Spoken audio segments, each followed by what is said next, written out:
A long time ago, I was actually playing a ranger. We were in the middle of a gale, basically a hurricane, and I shot an arrow, and I rolled low enough to where the arrow did a U-turn and came back around and barely missed the wizard. Now, here's the thing.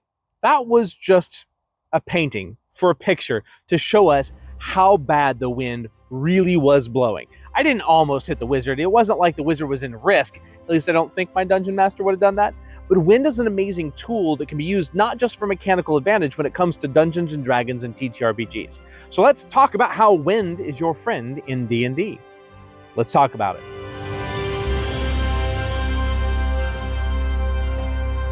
Obviously, wind in Dungeons and Dragons affects ranged combat. So if you have a party that uses ranges a lot, this is one of those things that you can actually use to affect the party. The thing is you've got to understand what you're doing when it comes to wind. What do I mean by that? If you have a crosswind, now your party has a disadvantage. If you have a backwind, now they can shoot further. Now, is that reality? Yeah, it kind of is. And the thing is, a good archer may be able to know how to use the wind that's behind him to take his arrow even further. If you're having a wind blow directly towards you, maybe you do have that U-turn of an arrow that almost hits the wizard. But remember, just because wind is blowing doesn't mean the ranged party always has to be at disadvantage. Maybe they can get to where that wind is no longer a crosswind, eliminating their advantage, changing their positioning on the battlefield. Don't just use it as the wind is blowing, so therefore you get disadvantage. How can the party actually utilize that? Does the party think cleverly? It simply changes the dynamic of the ranged the ranged fight at that time. But it doesn't always have to be negative. And remember, when the party's at disadvantage, so are the bad guys. And so what can happen is you can actually have the wind become an advantage for the party because now they can't be hit by ranged attacks. Think about that, Dungeon Masters. It doesn't just affect the party. If a party has a really heavy melee party, maybe they wait until the wind blows and they're basically waiting for that windstorm so the archers that are known to be inhabiting that castle, they can get through because it's going to blow their trajectory off. Wind, just like any other thing, can be used for the party's advantage and the DM's advantage. Food for thought. Strong wind in TTRPGs can also be used to create problems moving. Meaning if you play a tactical game where combat is a thing and I'm trying to move and the wind is gusting, it can cause me, if I don't make a dex check, I can eat it. It can push me across the ground. Heavy wind can cause problems. They can cause disadvantages. They can cause issues climbing terrain. Maybe you've got wind that screams across a cliff face, the whispering cliffs or the yelling cliffs, and you're trying to climb that, giving disadvantage on that, or pushing people out of the way or off the cliff. Or in some cases, maybe it's pushing them towards the cliff. I don't know. Wind is an interesting thing because not only does it have combat mechanics to it, it can affect movement, making difficult terrain, pushing people in 5-10 foot if they don't make a dex check, a strength check, an athletics check. It gives you something that affects movement on the battlefield. So think about that when you're putting wind down there. Is it strong enough just to affect ranged attacks? Or do people need to make dex checks every turn to see if they can maintain their balance on their feet? And then add some rain to it, now you have a whole different ballgame. But wind doesn't just have to be about attacking. It can also affect movement, both on the good side and on the DM side. So the players can get the advantage too if they can block the wind. Wall of force, maybe? Lots of ways to use that. In TTRPGs and D&D, wind can be used for a lot more than just mechanics. We think about range mechanics and movement mechanics, but what about ambiance? What about sound? How does it change an area? When you're in a canyons and cliffs and all of a sudden you have this melodic sound coming through the cliffs. What about that eerie sound that's crossing the plains? You hear reeds like they're being blown with wind across them.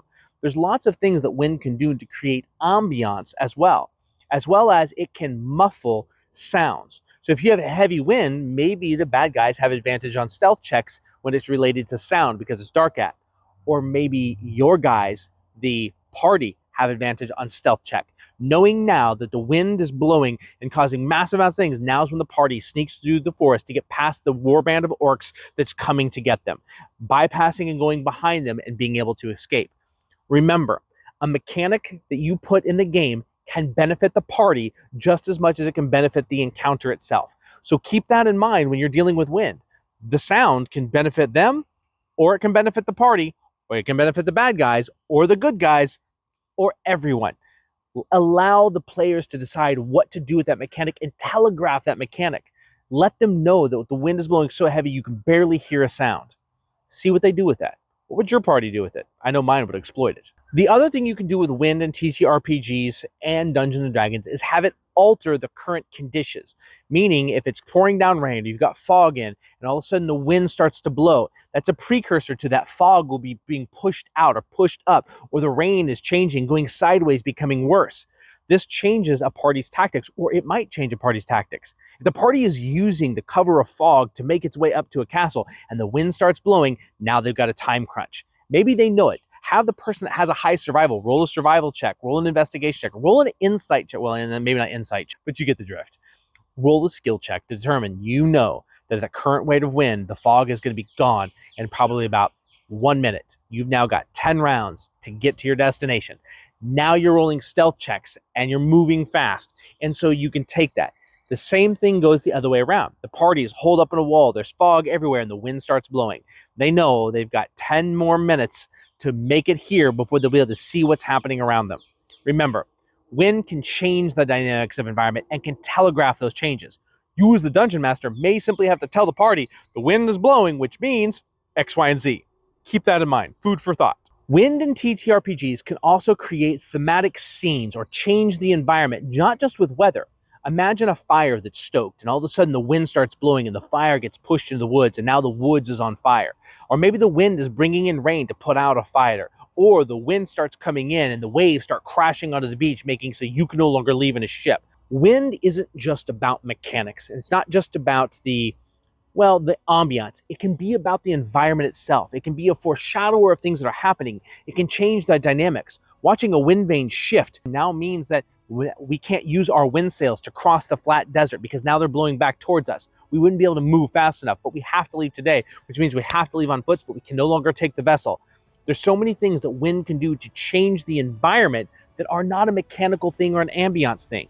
Wind is your friend in Dungeons & Dragons. So remember, it's not just limited to mechanics. It's not just limited to weather. It can also be used as a storytelling device or something that actually spurs on the players to take action or halts them from taking action.